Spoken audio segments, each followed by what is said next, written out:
Ian Morgan Cron, host of Typology, here in the Typology studio with my dear friend, Anthony Skinner. Hey, Ian, how are you doing? I'm doing great, man. I am here shimmying to your new single, I Think We Could Be Friends. Yes.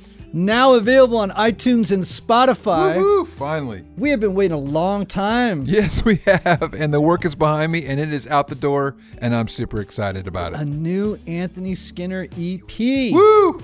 I Think We Could Be Friends, man. Yes. I love that song. Thanks, man. That's a big song right there. I appreciate it. Thank you. Okay, so how do people get this new single of yours, I Think We Could Be Friends? Yes, so it releases tomorrow, September 20 on iTunes, Spotify, and anywhere else music is being streamed or sold. And you can stay in touch with me on socials via Instagram and Twitter at Anthony Skinner. Mm-hmm. And then, of course, my website is anthonyskinner.com. And all of that is significant, as you know, Ian, because I am rolling new music out every month for the rest of this year and early next year. More music in October, a brand new Christmas EP in November that I'm really excited about.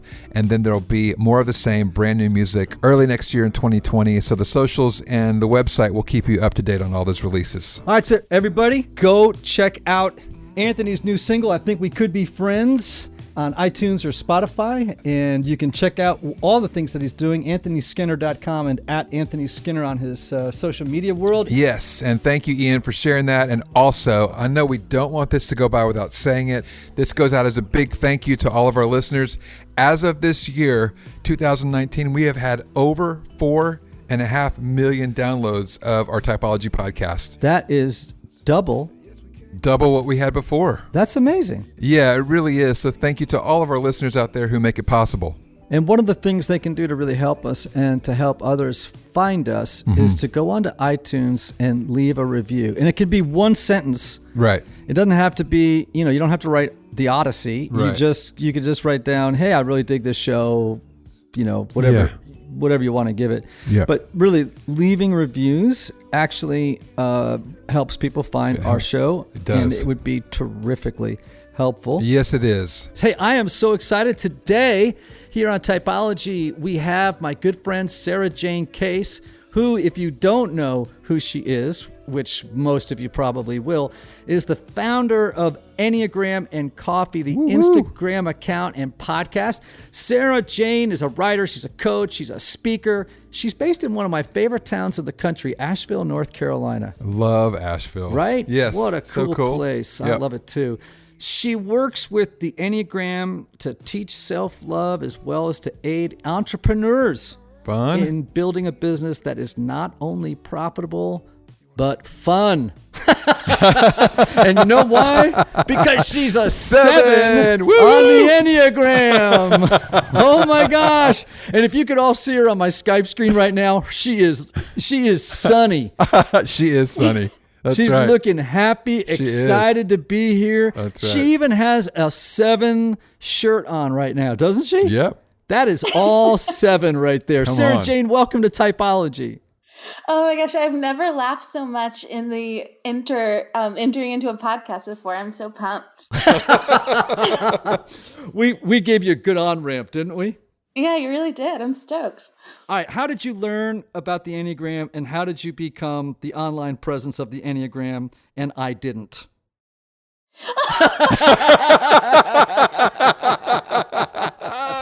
I'm a 4 and I want to... I'm pretty sure you did. Continue. So I learned about the Enneagram, just, how we all do. A friend of mine was like, this is something you should explore. Have you thought about this? It's great for relationships. And I could not figure out my number. And so through that process, it was about 2 years of discovery, of listening to every podcast, reading every book I could find, trying to really understand where I fit into this model. And through that, I just became obsessed. So I was well obsessed with the Enneagram before I could even type myself. And eventually I started to annoy all my friends and family talking about it. And they were like, can you create an outlet for this already? And so I got certified through Integrative Enneagram and I started Enneagram and Coffee. And it just blew up. I thought my mom might follow it, but it turned out great. That's awesome. About 430,000 followers. Great, I might add. Mm-hmm. Yeah. And my mom is one of them. Well, we like the loyalty of mom. I want to know two things. One is, you said, I wanted to figure out, where do I fit in? And for some reason, I feel like there's something deeper in there than I just want to know my type. So what does it mean when you say, I wanted to know where I fit in? Well, I'd been on the self-discovery journey since I could remember. I'd been in that. And so then when I found the Enneagram, I took, a free test online. I typed as a 2, and I felt like I can see myself there a little bit, but it didn't quite do what my husband, who when he read 4, he's a 4, he was like, there I am. I'm known. I finally have something that gets me. We're moving on. I felt like I don't see myself in the 2 in the way that I wanted to be seen, like he was seen. And so I read all the numbers. I remember that first day reading 7 and saying, like, this feels like I'm reading my journal to myself. But I was in a really high season of stress. And so I was showing up a lot more like a 1, but the 1 motivations didn't relate. So there was just so many elements that didn't quite match me. And so I didn't quite trust my understanding of the 7 to really commit to that. And so it took me a long, long time. So, this 2-year period between your introduction to the Enneagram and figuring out your number, I mean, can you tell me about what were the benefits of having 2 years to figure out your number, and what was the downside? Because, like, for example, I can imagine a 7 being incredibly impatient, right? Like, they'd be like, wait a minute, I can, FOMO. My husband, he knows what he is. My friends know what they are. What about me? Tell me about that. Yeah. So I think the 7-ness of that was so interesting because I would just adamantly declare that I was a number for a season of time. Like, I am the most 1. And I would just talk about how much of a 1 I was. And then I would talk about how much of a 9 I was and how much, and it was like, all my friends were like, okay, like very impatient with me in that process. And then finally, when I found 7, that was the one where I kept it really quiet. And so I was very impulsive. Like, I was just like, I'm this number, and just talking to everybody about it. And then, with that number, I was like, oh, I'm going to sit with this one for a minute before I just like announce it to the world. And, but the benefits of that was, I think it was the best thing that could have happened to me, right? Because I discovered so much about every number. Not only was I able to learn it as someone who was working with people as a coach, but I was also able to really digest, which parts of me are each of the numbers, which part of me is a 4, which part of me is a 9, and really live life like that for a little bit and explore that. And I think a lot of us don't get that opportunity. So I think it was a pleasure and a gift. Oh, well, that was my experience as well. And I say that as an encouragement often to our listeners, because it's so easy to give up or to think, oh, this system doesn't work, or it doesn't really, doesn't give me the answer in one simple little test. It's really going to be a journey. And I tell them, oh, but the journey is so worth it. Mm-hmm. Yeah. And I think that as a 7, I can do this very like surface level understanding of self-awareness, right? Like this I know what I like, I know what I don't like, I know what I want, I know what I don't want. But that like deep, why is all of this happening? What's going on? That was the journey. That was the gift in it, was the ability to really digest it and like sit with it for a minute. And I think that 4s, right, you guys naturally appreciate that journey a little bit more. And don't rush it as much as a lot of us do. That's very true. I mean, we are, 4s have, as particularly self-preservation 4s, we have a long suffering thing going on, mm-hmm. but also the journey to a 4 is, we are more about the journey than the destination. Mm-hmm. And we're very uncomfortable in that liminal space, mm-hmm. The space of not yet, not yet. All right. So I want to know about Sarajane BE, and AE. Before the Enneagram and after the Enneagram. I want to hear about your transformation. I want to hear both about the joys. And here you go, Sarah. You ready? The sorrows. Mm-hmm. And how for you as a how you as a 7 navigated the sorrows. Yeah. Oof. Okay. So before Enneagram, I lived life from a very like high vibration mindset. I love that. I love that high vibration mindset. Wow. Yeah. And like anything that disrupted that high vibration needed to go, which seems really great, in theory, until you learn about being a 7 and you're like, oh, this is actually a very well-developed coping mechanism that I've learned to not live with any discomfort or any negative emotions or negative experiences, not trudging through the difficulties in relationship to get to the other side of that. I think the Enneagram was the first thing that told me that's not maybe the best way for me. And I think that's the thing with the 7 is it seems like, I think when I first read it, I was like, well, what's the problem? Like, of course, it's just positive thinking. Like, what's the problem? And, in marriage, you learn really quickly that there's a need for sitting with that discomfort and that pain and that ability to not, you can't always get what you want. I think for most of my life, I thought I can have anything I want. There's no limitations. And if anything's going to keep me from having all of the experiences I want to have, then it has to go. But when you want things to stay, when you want to maintain something for a long period of time, that isn't always possible. And so the Enneagram was the first thing to kind of let me know that it's okay, that it's not actually a bad thing for these negative emotions to exist in my life. What's the worst negative emotion for you? Because it's different for everybody. What's the one that really grabs you? Ooh, things that are out of my control. Like if people are hurting and I can't do anything about it, there's nothing I can do to fix it. If I just have to sit with the reality that there's pain in the world and there's nothing I can do, like I just have to be with that truth. And then also being told what to do.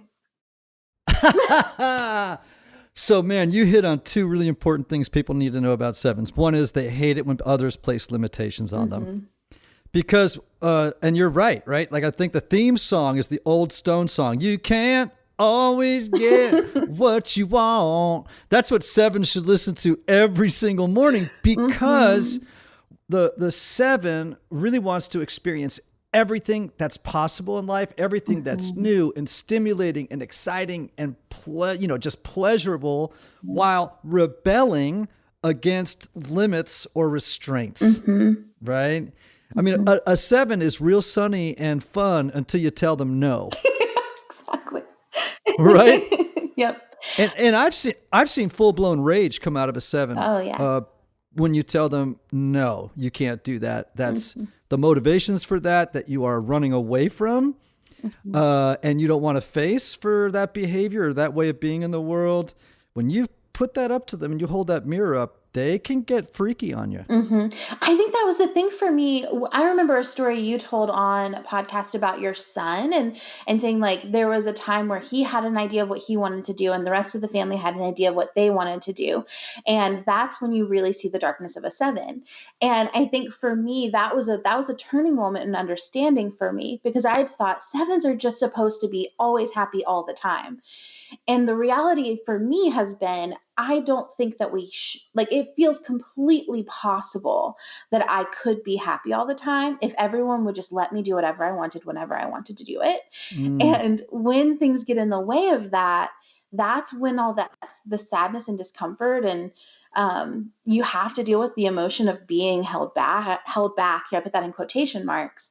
But yeah, that's, and so I was in a season of like trying to commit to a lot of things. And I was like, well, I don't feel very happy right now. But it was the acceptance that like my happiness was based off of being able to do whatever I wanted and not, sitting with the truth of life. Yes. The truth of life, which is that I think for a 7, the acceptance of the truth is for me, that relationships, like at the end of my life, I will want to have somebody there.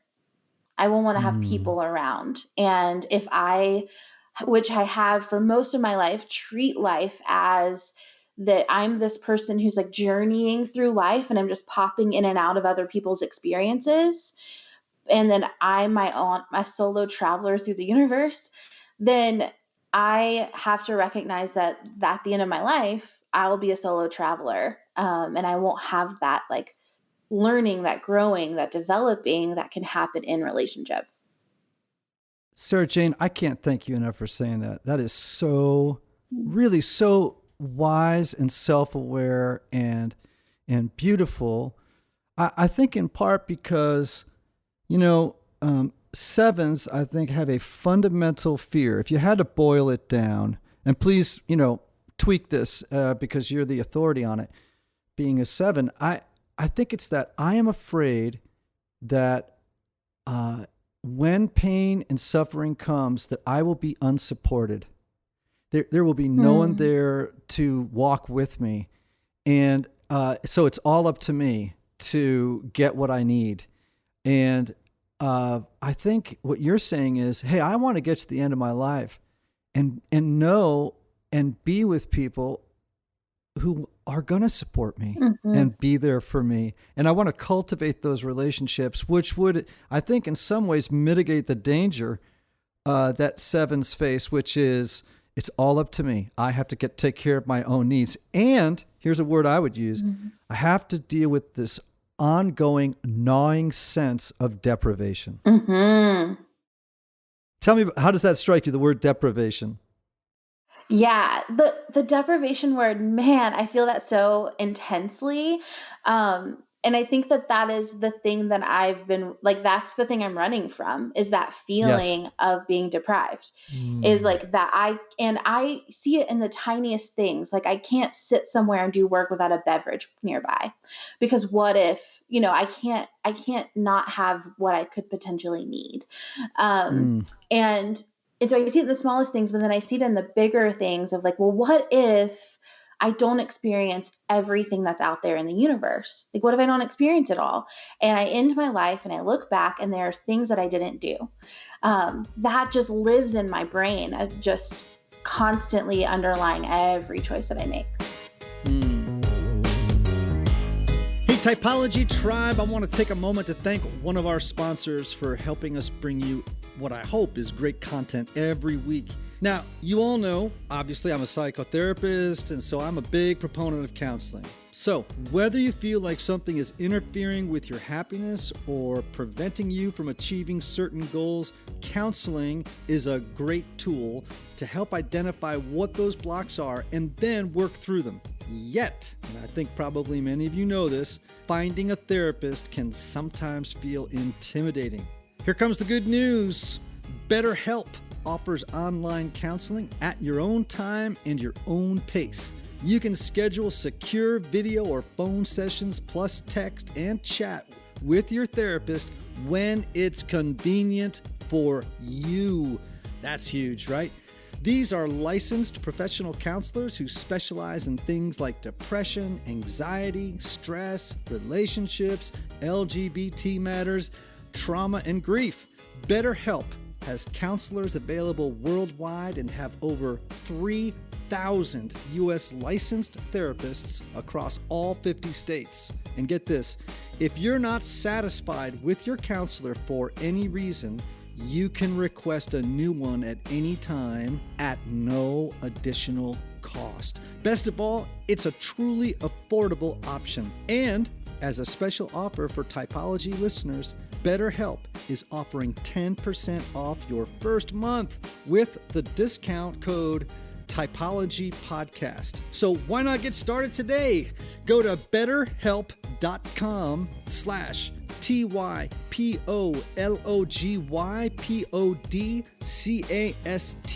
Simply fill out a questionnaire to help them assess your needs and get matched with a counselor you will love. Again, that's betterhelp.com/Typology Podcast typologpodcast, betterhelp.com/typology podcast. Check them out.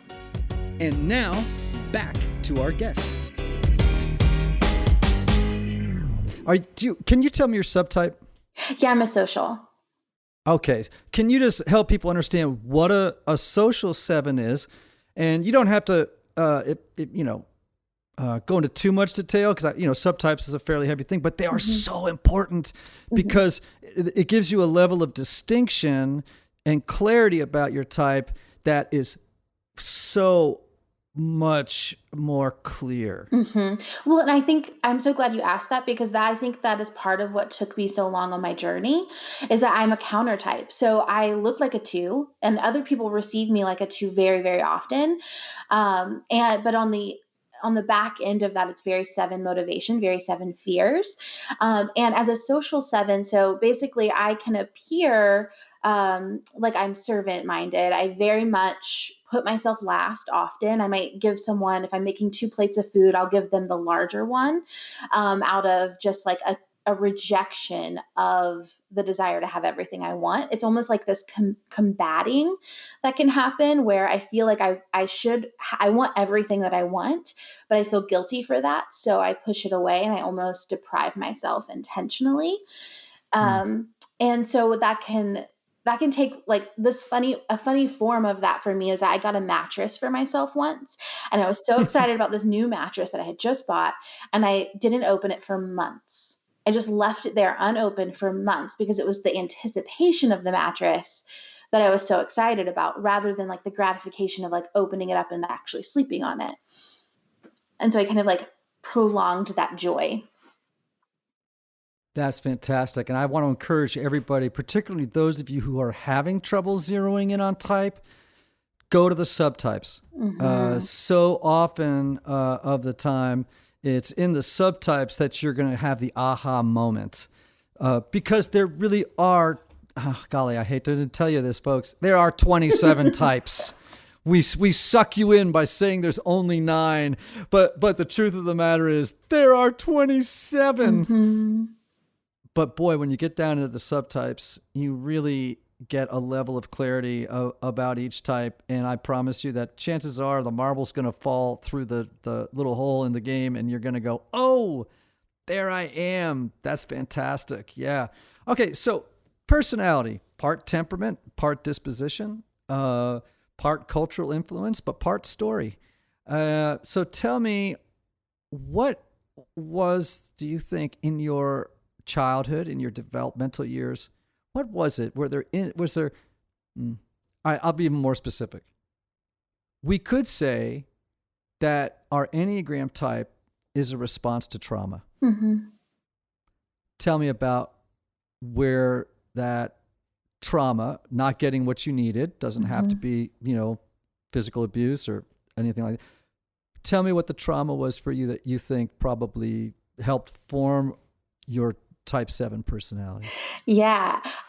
One of my favorite things about being a 7 is that I can talk about my darkness with a smile on my face. Yes. Like it's just casual. So for me, I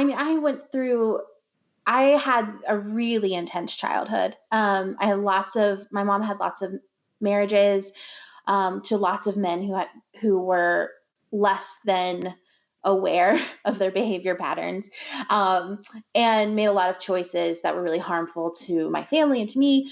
And through that, I learned, I had a lot of brothers, some of which had like significant behavioral issues. And I learned that it's my job to keep everybody happy. It's my job to make sure that everyone feels like life is still fine. And I learned to take care of myself at a very, very young age, and to make sure everyone else felt good. So what you did, and maybe I've heard a 7 tell me this once in reflecting on their own childhood, they said, in response to everything I experienced, I created Neverland. Yeah. Right? Absolutely. I heard, I heard Richard Rohr talk one time about, soul child and how, as a 5, as a 7, your soul child's a 5, and you're like, maybe you want to be alone, you want to be isolated, you want to read your books, you want to be introspective and curious, but something along the way taught you that you couldn't be that. And for me, I learned that my family needed me to be the joy in our life. And I was the sunshine. And if I wasn't the sunshine, then there might not be sunshine in our home. And so I was the sunshine. I figured it out, and I figured out how to create warmth inside of myself. So you're doing a lot of work in the business realm and entrepreneurship and things like that. Tell folks what you're doing in that arena. Yeah. So I spent the last 3-4 years helping business owners recover from burnout and prevent burnout, and really work on how do they use their personality to build a business that actually works for them. I think a lot of times people get into business and they start following all these rules, like they're told how they should be, what they should know, how, here's all these marketing laws, all these rules that you're supposed to follow. And you end up creating a business that you hate to run. And you wake up one day, burnout, tired, exhausted, and you're not having any fun. And so I tried for so many years to help people build a business based off of their personality. And then the Enneagram came into my life, and it taught me language to that, right? Like, here's a lot more information to work with. So now I get to help people do that through the lens of the Enneagram. So you're coaching? Yes. Yeah. Okay. And is it only for entrepreneurs and leaders, or can folks just in general reach out to you and say, hey, I want to spend an hour with you and just explore my type or help find my type? Mm-hmm. So at this point, I don't take one-on-ones, but I do have a membership community called Club Enneagram for people who want to explore the Enneagram with me.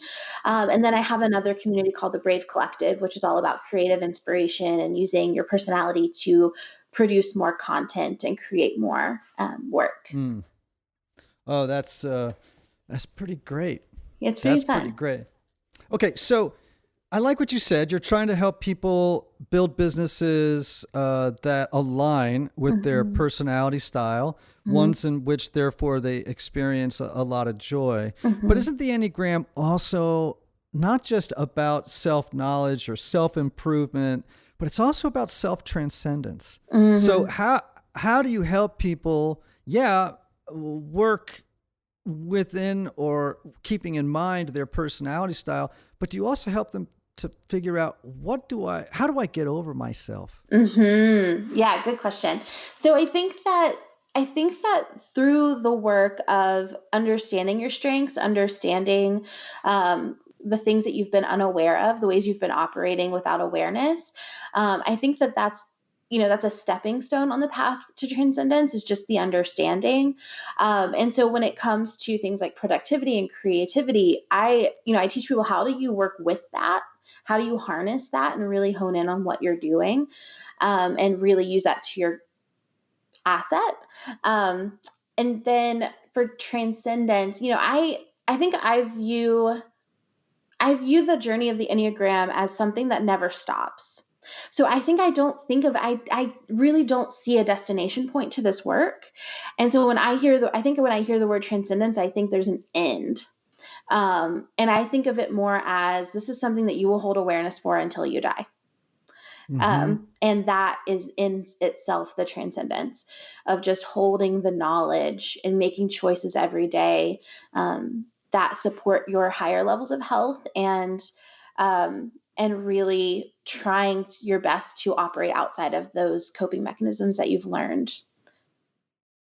Yeah, I do too. I think it is an ongoing journey, but I'm always thinking to myself, how do I get over myself? Meaning the tyranny of the ego. like who's in charge here? Right?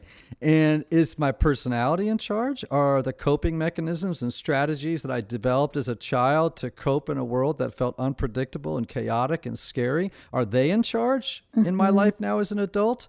Or am I, in my essence, trying to live out of my essence, is that developing human being at the helm, if you will, not the ego that lives just outside of my awareness, but actually wields an incredible amount of power if I don't confront it. Mm-hmm. Yeah, I completely agree. And I think that's, I think a lot of the work that we do when it comes to, creativity and productivity is acknowledging what might come up and then developing a plan for how you can show up differently than you have in the past. So as a 7, I have this very strong temptation to create new income streams.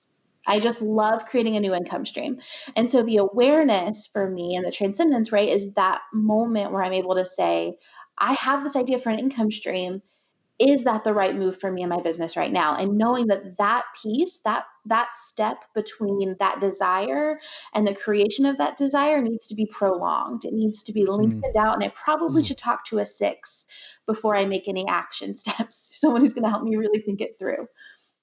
I love the fact that you're realizing that, we need other types, other people to offset our blind spots and our deficits, right? Are the places that we just don't have naturally the skill set to protect ourselves or to advance the program and the errand, that we have been called into the world to perform, which is pretty important. So, with 7s that I've worked with before, the theme of forgiveness has been big. They have usually a backlog of people or things, circumstances in their lives that to move forward, they've had to go back to visit and forgive to be released from the limiting dimensions of walking around either with resentment or unacknowledged grief. Tell me about that. Yeah. I do this little dance when I get 7, I'm 7ing out, right? Where it's like, okay, yeah, we're going there. Okay, cool. So for me, that looks like, I think the first step for me has been acknowledging that I was ever angry, acknowledging that something bad ever happened.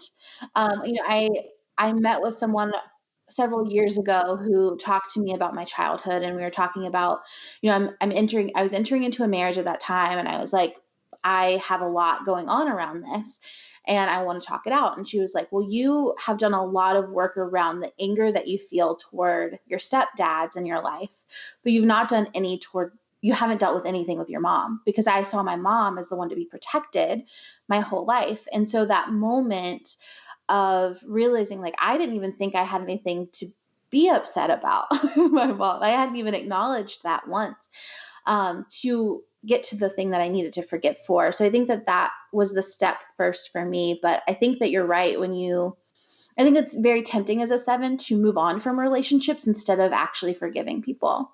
You just move on and you forget and you pretend like those feelings are gone, that those impacts have not been made. And I think a lot of other people, they stick it out and they sit down and they talk it out and they figure out why things happened and they resolve them. And I think that's been the biggest lesson for me with my lovely 4 husband, who wants to talk about everything.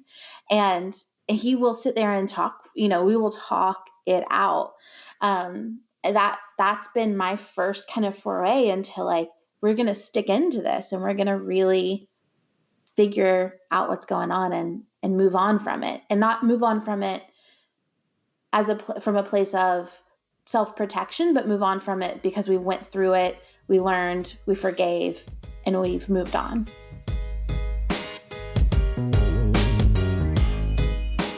Hey everybody, I want to tell you about my friend Michael Cusick and Restoring the Soul. One of the lessons I've learned, Anthony, tell me, is that not everybody benefits from a traditional 50-minute hour, no, they or do even not. from the typical weekly sessions.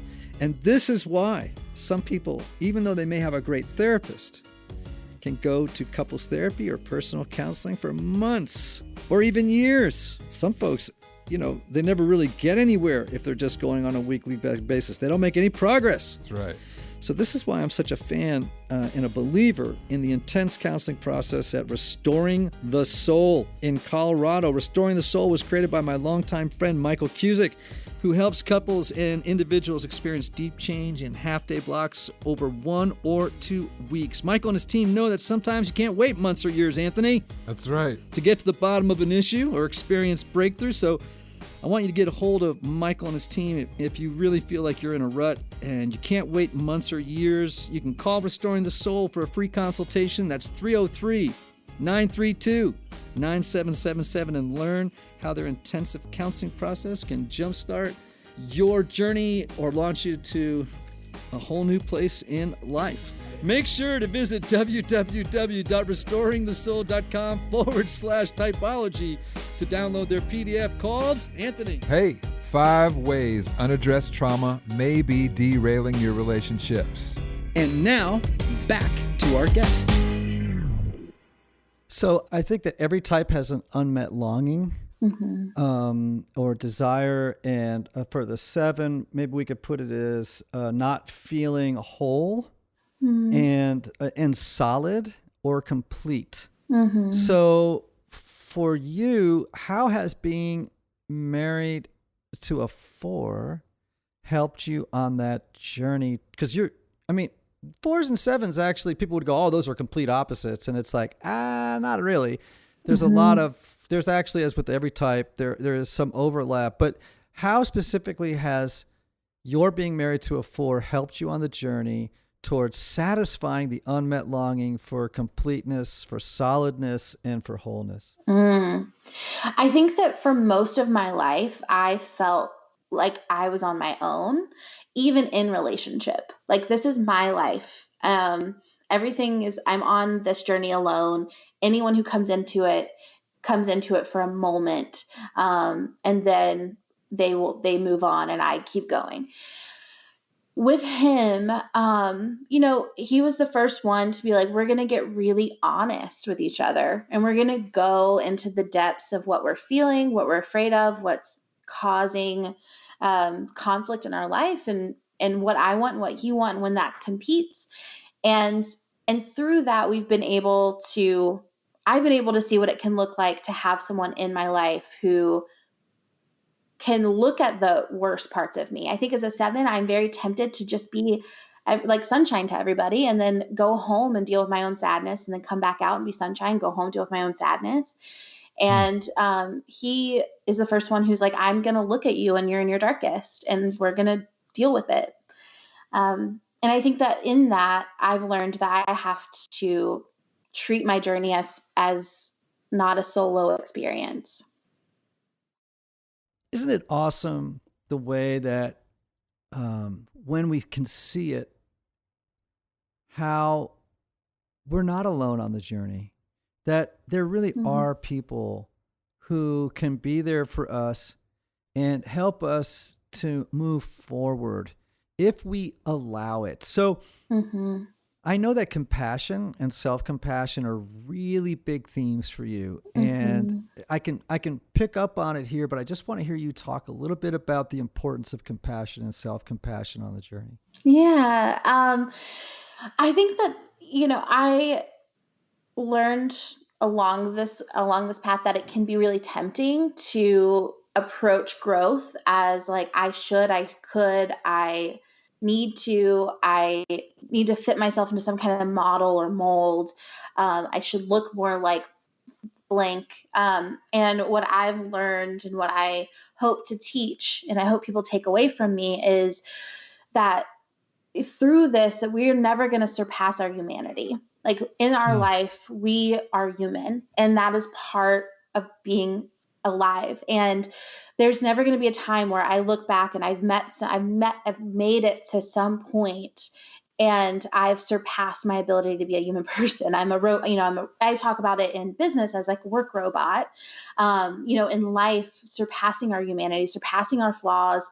And so I think in that process, we have to be so gentle. we have to be so gentle to like what we're learning, how we're going, when we fall short of what we think we're supposed to be and how we're supposed to operate, meeting that with compassion, because I think the moment we stop meeting ourselves with compassion is the moment we lose interest. It's the moment we quit feeling like it's possible to be better and learn and grow and move forward. That's when it starts to turn into self battery and self manipulation. So I think that when we can hold compassion and soften that moment of falling short or feeling like things didn't work out the way we wanted them to, then we're able to move on through it much, much more quickly. Yeah. This is such a big topic for me too, as a therapist. And it's been as a 4 who, what people don't realize about 4s is they have a very strong one dimension. That 4s have a pretty harsh inner critic. It's different, I think, from the quality and the tone and the volume of the inner critic that the 1 has.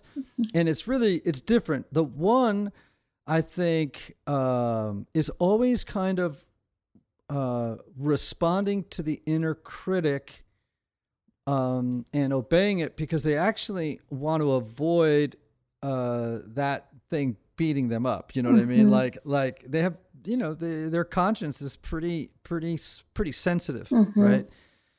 For the 4, the part of that is that when something doesn't meet their ideal, and that can be problematic for the 4 because they get disappointed and then they become, a little crazy when they fall down from the high side of 1 into the low side of 1. And because shame is such a big issue with 4s, it's just gigantic, and also abandonment, and so they can really get down on themselves for feeling like what did I do? I'm not good enough, for etc. Right? There's a couple of resources, and I'd love you to add to them. There's some great books on self-compassion, or people who teach self-compassion, and you can hear it in their tone. And for me, most of them are Buddhists. And the reason I say this is I don't self-identify as a Buddhist, but I'm a big believer in learning wherever you can find it, right? So I think about Pema Chodron, Chodron. I think about Tara Brach, Brach. I think about Jack Kornfield, which is with a K, and Kristin Neff, who, of course, is a major researcher on the topic of self-compassion. Do you have a favorite book on that topic that would help people to read about compassion and self-compassion so they can take it with them on their Enneagram journey? What's interesting is you said Buddhism, and the first person I thought of was Thich Nhat Hanh. Yes. Oh, yes. He is amazing. Yeah. And I just encourage people that don't come from a Buddhist tradition, who may feel a little weird about maybe moving outside of their camp, to realize, we're not the only ones here who've learned something along the way. You know what I mean? Yeah. And go and find the truth wherever it can be, wherever it can be found, So in closing, I have 2 questions for you. Yeah. The first is, have you yet to hear Drew Holcomb and the Neighbors' new record, Dragons? Not yet, but I have to. Okay, that's number 1. That was my first question for you. Second is, how do people learn more about what you're up to and all your socials and that stuff? Yeah, so I have the Instagram and the podcast. Both are Enneagram and Coffee. And then if you're interested in Club Enneagram, it's clubenneagram.com. And I would love to hang out with any and all of you in any of those places. Awesome. I want to close with a quote, one of my favorite quotes of all time that I actually keep on my door, particularly when I'm writing and I'm feeling frustrated. And I think it's a good one for all types, but maybe for 7s. It's from the Odyssey, Homer's Odyssey, and it's Odysseus, and he's out at sea and he's on this journey home, and it's a long journey. And he has this great quote. He says, "I will stay with it and endure through suffering hardship. And once the heaving sea has shaken my raft to pieces, then I will swim." I love it. Oh, That is so moving to me. And then I will swim. And I think for sevens, this idea of I will stay with it and endure through suffering, hardship. And once the heaving sea has shaken my raft to pieces, then I will swim. Sarajane, thank you for being on Typology. Yeah, thank you so much for having me. Yeah, I really admire your work, and I encourage everybody to go check it out. And thanks for all you're doing in the world and for fulfilling the errand upon which you were sent here. Thank you. Thank you. Okay, Typology listeners, Anthony Skinner singing I Think We Could Be Friends. And remember the words of the great Oscar Wilde. Be yourself. Everybody else is already taken. You like nothing on it. I like it with chocolate.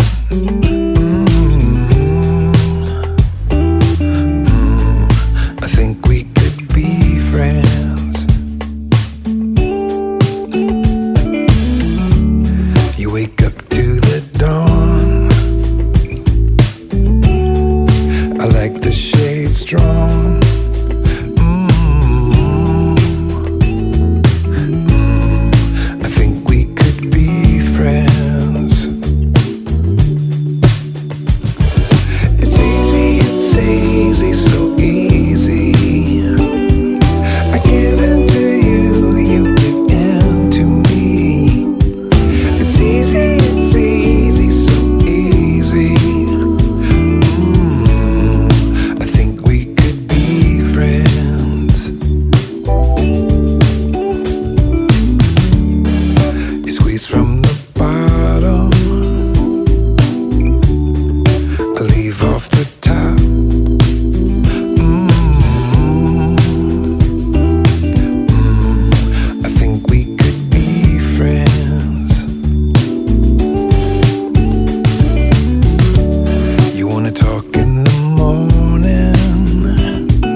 Never